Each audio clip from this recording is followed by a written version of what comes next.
ಹಿಂದೂಗಳ ನರಮೇಧವನ್ನ ಮಾಡಿದಂತಹ ಉಗ್ರರು ಅದು ಹೇಗೆ ತಪ್ಪಿಸಿಕೊಂಡು ಆಚೆ ಹೋದ್ರು ಅನ್ನುವಂಥ ಪ್ರಶ್ನೆ. ಒಂದು ಕಡೆಗೆ ಅಲ್ಲಿ ಭದ್ರತೆ ಯಾಕೆ ಇರಲಿಲ್ಲ ಅನ್ನೋದು ಒಂದು ಕಡೆಗಿದ್ರೆ, ಇನ್ನೊಂದು ಕಡೆಗೆ ಅವರು ತಪ್ಪಿಸಿಕೊಂಡು ಶ್ರೀಲಂಕಾಗೆ ಹೋದ್ರಾ? ಯಾಕಂದ್ರೆ ಶ್ರೀಲಂಕಾದಲ್ಲಿ ಅಲರ್ಟ್ ಮಾಡಿದೆ ಗುಪ್ತಚರ ಇಲಾಖೆ. ಅಲ್ಲಿಗೆ ಹೇಗೆ ಹೋದ್ರು ಅವರು? ಅಷ್ಟೆಲ್ಲ ಅಲರ್ಟ್ ಆದ ನಂತರವೂ ಕೂಡ ನೋಡಿ ಸ್ಟೋರಿನ.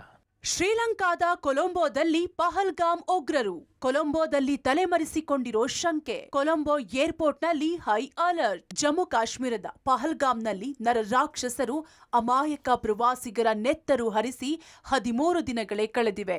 ಬರೋಬ್ಬರಿ 26 ಹಿಂದೂಗಳನ್ನ ಕೊಂದು ಉಗ್ರರು ಅಟ್ಟಹಾಸ ಮೆರೆದಿದ್ದಾರೆ.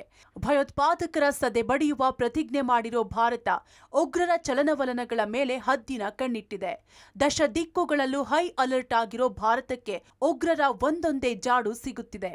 ಅದರಂತೆ ಪಹಲ್ಗಾಮ್ನಲ್ಲಿ ಹಿಂದೂಗಳ ನರಮೇಧ ಮಾಡಿದ ರಕ್ತ ಬೀಜಾಸುರರು ಶ್ರೀಲಂಕಾದ ಕೊಲಂಬೋದಲ್ಲಿದ್ದಾರೆ ಎಂಬ ಸ್ಫೋಟಕ ಮಾಹಿತಿ ಹೊರಬಿದ್ದಿದೆ. ಚೆನ್ನೈನಿಂದ ಕೊಲಂಬೋಗೆ ಉಗ್ರರು. ಏರ್ಪೋರ್ಟ್ನಲ್ಲಿ 6 ಉಗ್ರರಿಗಾಗಿ ಶೋಧ. ಹೌದು, ಕಾಶ್ಮೀರದ ಪಹಲ್ಗಾಮ್ನಲ್ಲಿ ಹಿಂದೂಗಳ ನರಮೇಧ ನಡೆಸಿದ ಉಗ್ರರು ಇದೀಗ ಶ್ರೀಲಂಕಾ ತಲುಪಿದ್ದಾರೆ ಎಂಬ ಶಂಕೆ ವ್ಯಕ್ತವಾಗಿದೆ. ಉಗ್ರರು ಚೆನ್ನೈನಿಂದ ವಿಮಾನದಲ್ಲಿ ಲಂಕಾ ರಾಜಧಾನಿ ಕೊಲಂಬೋ ತಲುಪಿದ್ದಾರೆ ಎಂಬ ಶಂಕೆ ವ್ಯಕ್ತವಾಗ್ತಿದೆ. ಈ ಕುರಿತು ಭಾರತೀಯ ಗುಪ್ತಚರ ಇಲಾಖೆ ಲಂಕಾ ಅಧಿಕಾರಿಗಳಿಗೆ ಮಾಹಿತಿ ನೀಡಿದೆ. ಇದರ ಆಧಾರದ ಮೇಲೆ ಬಂಡಾರನಾಯಕೆ ಅಂತಾರಾಷ್ಟ್ರೀಯ ವಿಮಾನ ನಿಲ್ದಾಣದಲ್ಲಿ ತೀವ್ರ ಶೋಧ ನಡೆಸಲಾಗಿದೆ. ಕೊಲಂಬೋ ಪೊಲೀಸರು ಹಾಗೂ ವಿಶೇಷ ಭದ್ರತಾ ಪಡೆಗಳಿಂದ ಏರ್ಪೋರ್ಟ್ನಲ್ಲಿ ತೀವ್ರ ತಪಾಸಣೆ ನಡೆಸುತ್ತಿದ್ದಾರೆ. ಚೆನ್ನೈನಿಂದ ಕೊಲಂಬೋಗೆ 6 ಉಗ್ರರು ಬಂದಿಳಿದಿರೋ ಮಾಹಿತಿ ಹಿನ್ನೆಲೆ ಏರ್ಪೋರ್ಟ್ನಲ್ಲಿ ಫುಲ್ ಅಲರ್ಟ್ ಆಗಿದ್ದು ನರರಾಕ್ಷಸರ ಪತ್ತೆಗೆ ಮುಂದಾಗಿದ್ದಾರೆ. ಶಂಕಿತ ಉಗ್ರರ ಶೋಧ ನಡೆದಿದ್ದು ನಿಜ.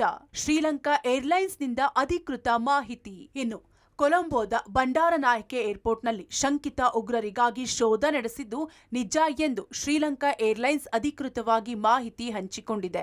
ಬೆಳಗ್ಗೆ 9:55ಕ್ಕೆ ಚೆನ್ನೈನಿಂದ ಹೊರಟಿದ್ದ ವಿಮಾನ ಮಧ್ಯಾಹ್ನ 12ಕ್ಕೆ ಕೊಲಂಬೋದ ಬಂಡಾರನಾಯಕೆ ಅಂತಾರಾಷ್ಟ್ರೀಯ ವಿಮಾನ ನಿಲ್ದಾಣದಲ್ಲಿ ಲ್ಯಾಂಡ್ ಆಗಿದೆ.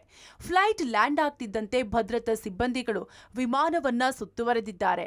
ಜೊತೆಗೆ ಚೆನ್ನೈನಿಂದ ಉಗ್ರರು ಬಂದಿದ್ದಾರೆ ಎಂಬ ಮಾಹಿತಿ ಹಿನ್ನೆಲೆ 6 ಉಗ್ರರಿಗಾಗಿ ತೀವ್ರ ಶೋಧ ನಡೆಸಿದ್ದಾರೆ. ಇನ್ನು UL-166 ವಿಮಾನವು ಚೆನ್ನೈನಿಂದ ಕೊಲಂಬೋಗೆ ಆಗಮಿಸುತ್ತಿದ್ದಂತೆ ಭದ್ರತಾ ಅಧಿಕಾರಿಗಳು ಸಂಪೂರ್ಣವಾಗಿ ಪರಿಶೀಲಿಸಿದ್ರು. ಈ ಹಿನ್ನೆಲೆ ಸಿಂಗಾಪುರಕ್ಕೆ ತಲುಪಬೇಕಿದ್ದ ವಿಮಾನ ಸೇವೆಯಲ್ಲಿ ಕೊಂಚ ವ್ಯತ್ಯಯವಾಯಿತು ಅಂತಲೂ ಶ್ರೀಲಂಕಾದ ಏರ್ಲೈನ್ಸ್ ಅಧಿಕೃತ ಹೇಳಿಕೆಯಲ್ಲಿ ತಿಳಿಸಿದೆ. ಒಟ್ಟಾರೆ ಅಮಾಯಕರ ನೆತ್ತರು ಹರಿಸಿದ ಭಯೋತ್ಪಾದಕರ ರುಂಡ ಚೆಂಡಾಡದೆ ಬಿಡುವ ಮಾತೇ ಇಲ್ಲ. ಪ್ರತಿಕಾರದ ಪ್ರತಿಜ್ಞೆ ಮಾಡಿರೋ ಭಾರತ ಉಗ್ರರ ನೆತ್ತರು ಹರಿಸದೆ ಸುಮ್ಮನೆ ಇರಲ್ಲ.